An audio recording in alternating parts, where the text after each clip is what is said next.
Yesterday, the House of Representatives debated the bank Undertaking, First Caribbean International Bank Barbados Limited Belize Branch, Vesting Bill 2015.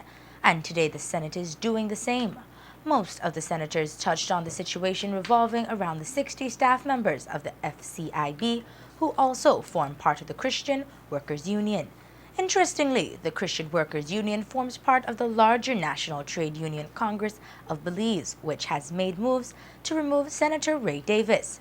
President of the CWU, Audrey Matura Shepherd, has publicly declared her opinion that Davis should no longer represent the unions.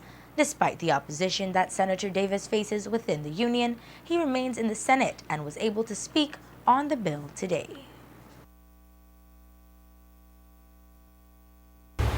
We in the working sector look to the private sector for job creation. They're an important element in making sure that we on our side can work. So the responsibility for government there is clear in working along with the private sector. I've heard the notion that delaying the process would assist the position of the workers, and that is probably debatable, and everybody would have their own opinion on that. But in my view, the critical element here is the Prime Minister's assent to this piece of legislation. We have heard him extol the virtues of the management of FCIB. I have listened to my colleague over here also reiterate that they understand, reiterate that they are in sympathy and will apply all professionalism, etc., etc., etc. But of course, all of those things are manifested when you can sit in front of the representatives of the people working there, and then you continue to extol those virtues. To my mind, we have to now hold the Prime Minister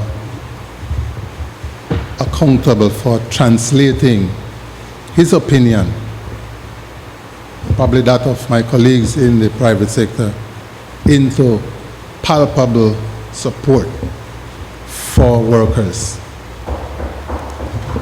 We call on him to make sure that in assenting to this bill, it is only after consultations with the representative of the workers. Lead opposition Senator Lisa Schumann weighed in on the bill. We encourage the government and the Minister of Labor and the Ministry of Labor to become involved if needed or asked to do so.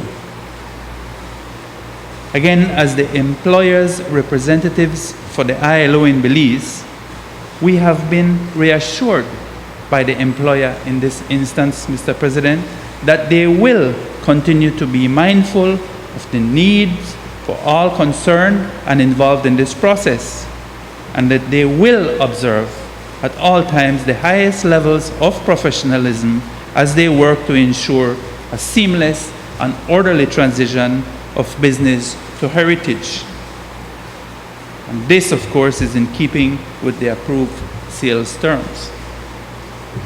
They believe that this is not only important to their employees, but also is equally important to their customers. The bank wishes to conclude its negotiations in a timely manner.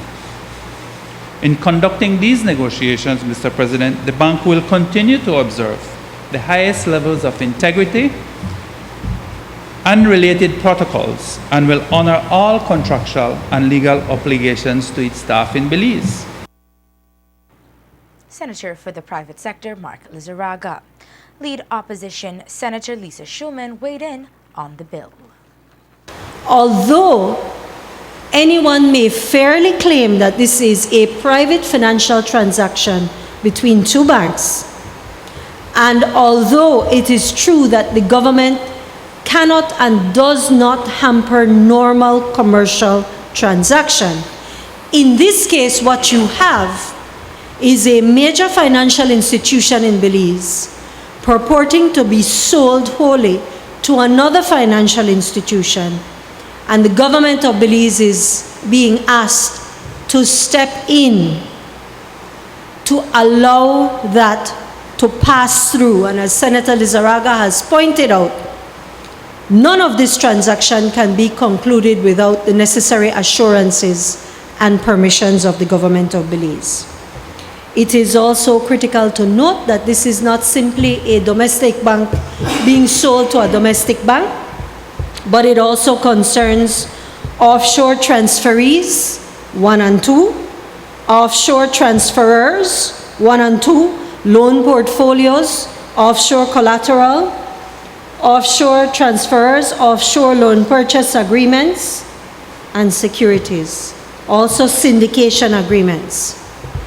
Anyone who sits here and says that they are comfortable with what is occurring here without having seen any of these is permitting themselves to allow a transaction to go through sight unseen. That does not and would not satisfy any fiduciary duty placed upon you by any court of law. I simply point out that if later on someone challenges the government's exercise of its power, as evidenced by this law, each and every one of you who agree to it will be similarly held. Quite possibly you will plead your immunity, but history will not absolve you. This is why it is important to have these agreements not only provided, but provided in a timely manner. Leader of Government Business, Senator Godwin Hulse, outlined some laws that have provided for the protection of the staff's livelihood.